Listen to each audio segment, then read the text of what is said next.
First off, injuries, any update on the players that are missing at the moment, like of Ted Bishop and Teddy was outside today, yeah, he's on track, he's in a good place.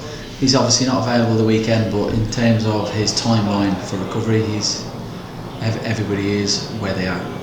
Wonderful. Lewis Montsma, we've not heard about him for a while. How's his recovery getting on? Brilliant, massively on track. He's been outside for ages, for those that don't know. We just have to be kept very conscious of the injury he had. Rob's obviously very serious, but again, he's I don't want to say when it is, but he's got to return to date training, so the fact that we can actually put a date on that is really positive. But another player in a really good place. And with the kind of injury that he received, the second one of his career on different legs, how do you go about managing that return and making sure that it's okay and good to go for competitive action? That sort of thing I am involved in, but I'm not involved in. I'm not a medic, so. But we one thing I think we're really good at, we put our players on quite a bespoke programme. I won't bore you with it, but there's a huge amount of discussion and detail, research that goes into what we do with our players. We're very stringent in how we go about our processes, etc. So, really pleased with that side of the club, but we just have to be patient with the players as well. And is that hard as a former player yourself, to being patient, do you think, for players to want to get back? For players, yeah, 100%, absolutely. Everybody wants to run before they can walk. I think it's probably easier when you've been out longer term. Short-term injuries are quite bad. I've not come across many people who are great pros on short-term injuries because they just want to get back. I think when you've got a longer-term injury, you just get, the quicker you get your head down and get your head around it and get on with it. I find. So as players, yeah, they all want to push. They want to play. They want to train. They want to be full contact. But there's a process of when they come in, how they come in. Everybody's slightly different as well. Quite often we'll have players who'll be on non-contact training, be part of the warm-up technical drill, possession, but be a floater on the outside. It depends on the player and the injury.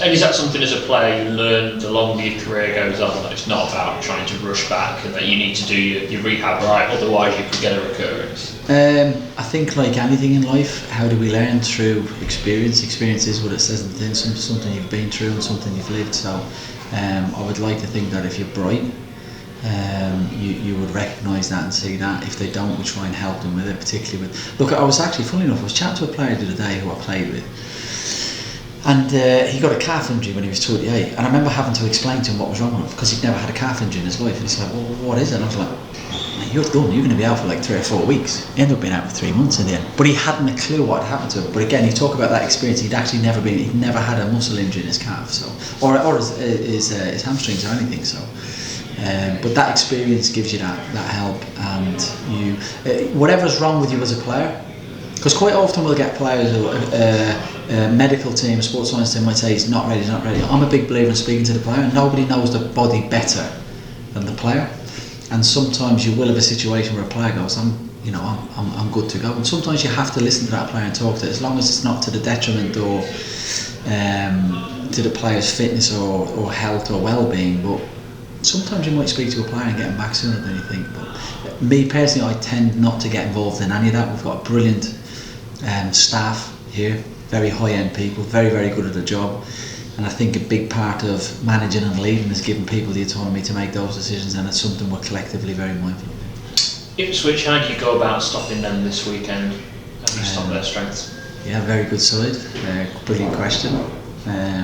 Again, I don't apologise for it. Might be boring for you, Rob, because you ask me this most weeks, but this week's always about what we do and how we go about things, while being mindful and respectful of the opposition. And whether it's Ipswich or any other team, we prepare 100% for everybody, and we've done the same this week.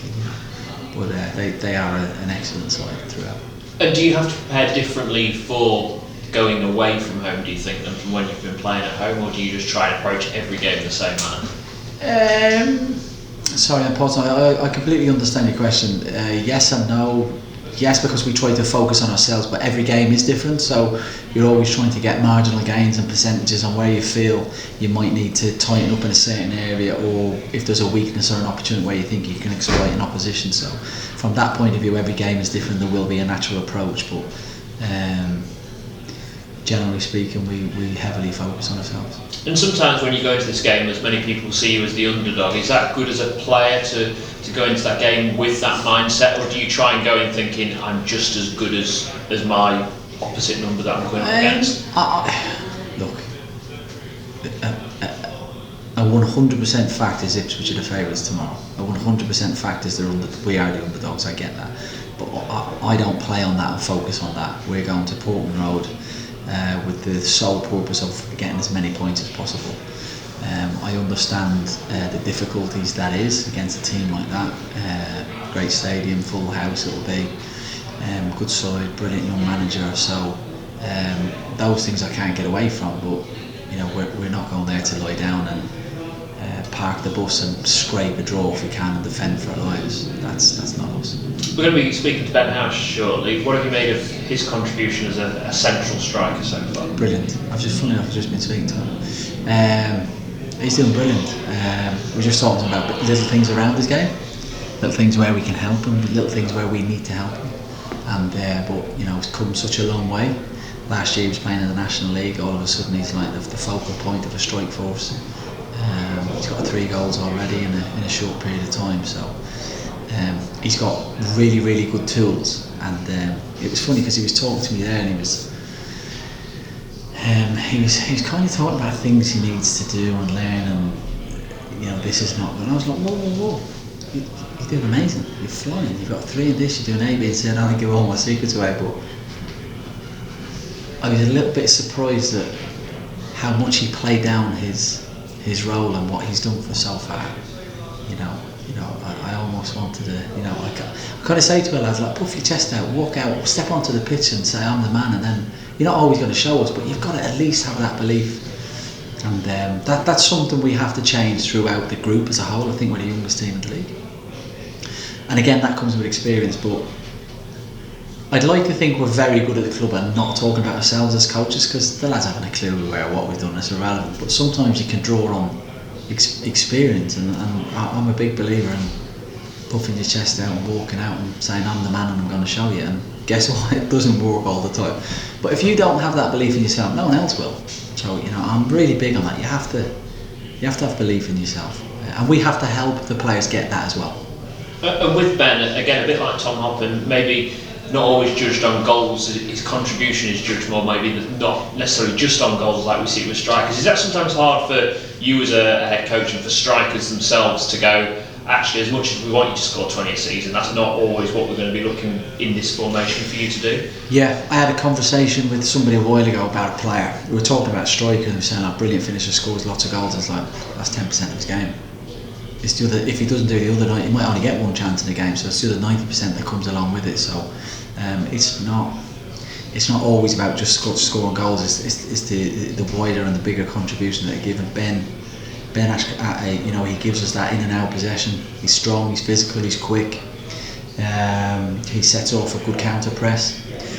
He's got the ability to play in. I think his biggest problem is, for me as a coach, is finding him a key position to play in. Played as an 8 or a 10 against Oxford and was outstanding. He's played up front, he's played on the wing, so I was trying to give him, I think with Tom not being fit has probably helped him a little bit to be able to give him an opportunity to play as a 9. But he's a really well-rounded player, a really incredibly grounded human being. So he's got a good future back. He's got a good future ahead of him. He's somebody we really believe in. Wonderful. Thank you. Any questions? Yeah, I've got a couple.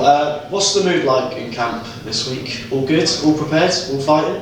Brilliant. One thing we try and create as best we can is a positive environment. If we win a game, we don't get carried away. If we lose a game,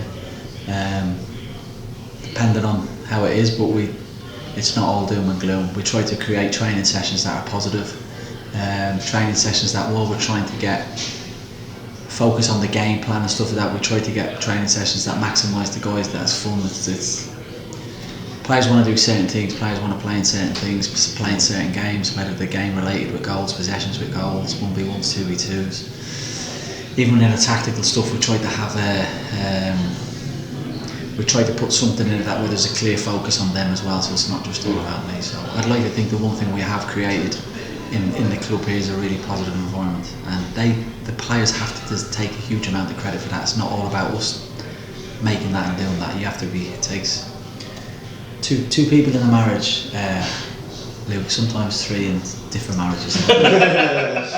Just one more thing from me. Saw this morning that there's just over 600 tickets, I think, sold for the away end. How important will they be for Saturday in the Tram? Huge. They've been hugely important all year. Everywhere we went, we had a large following, and I think I'd be right in saying that's double the amount that went to Ipswich last year, which admittedly was on a Tuesday night, which is obviously very difficult. But it's kind of an awkward question for me, because I don't want to be a head coach coming on all the time and saying the fans are great and I love the fans and give them a pat on the back. I don't want to be a creepy guy, but I get asked it a lot, so I answer it. But it's a huge part of who we are and what we are, that connection between ourselves and the fans. And I'm repeating all the words here, it doesn't go unnoticed. Next time you visit the LNER Stadium, why not try out the New Look Legends Lounge? Situated behind the GBM stand, the lounge underwent a state-of-the-art redevelopment during the summer and is now the most stylish way to enjoy a relaxed match day supporting the Imps. Tickets are available from just £45. Upgrade tickets are also available. To secure your ticket or have any further questions, please contact the commercial department at Lincoln City Football Club.